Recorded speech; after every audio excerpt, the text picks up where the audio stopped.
Après 8 mois de travaux, les 250 animaux de 50 espèces différentes sont de nouveau visibles par le public. Rencontre avec Laurent Perronel, directeur du jardin animalier. Donc en juillet 2018, on s'est aperçu que les agaves sur la falaise qui surplombe le zoo étaient infestées par un charançon, les agaves.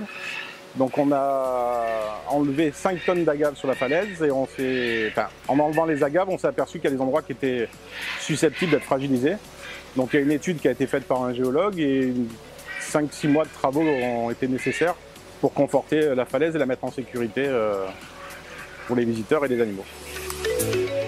Les gens étaient impatients de nous retrouver, de retrouver les pensionnaires du parc. Donc on a eu beaucoup de monde, donc on est très contents, on les remercie d'ailleurs. Il y a beaucoup de gens de Monaco qui viennent avec les enfants régulièrement, toutes les semaines, voire tous les jours pour certains. Donc c'était une ouverture attendue. Il y a de tout, hein. Il y a des reptiles, des mammifères, beaucoup d'oiseaux, un hippopotame.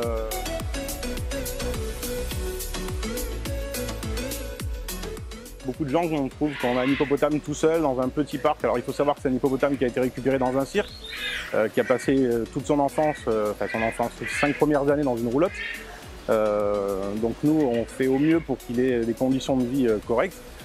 Pendant des années, on a cherché à le placer dans notre parc, ça n'intéresse personne. Le réintroduire en Afrique, ça n'a aucun intérêt.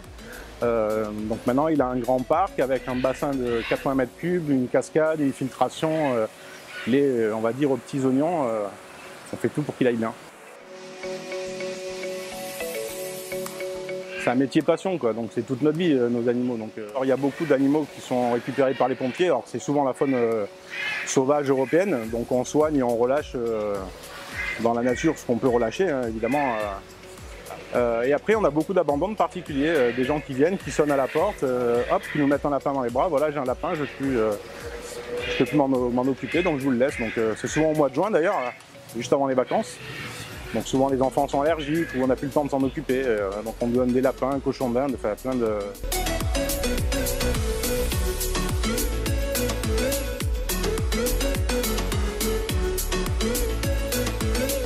Chaque espèce a une ration alimentaire qui est faite en collaboration avec d'autres confrères et certains vétérinaires pour qu'ils aient une ration correcte et équilibrée. Et tous les animaux mangent le matin. Donc en fait le matin on fait notre tournée, tous les animaux mangent le matin.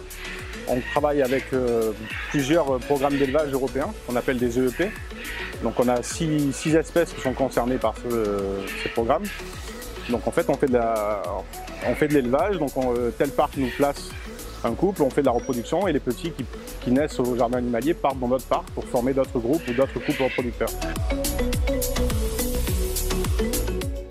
Fondé en 1954 par le prince Régnier III, le jardin animalier fait peau neuve, avec la gratuité pour les moins de 6 ans et le parcours de visite entièrement accessible en fauteuil roulant.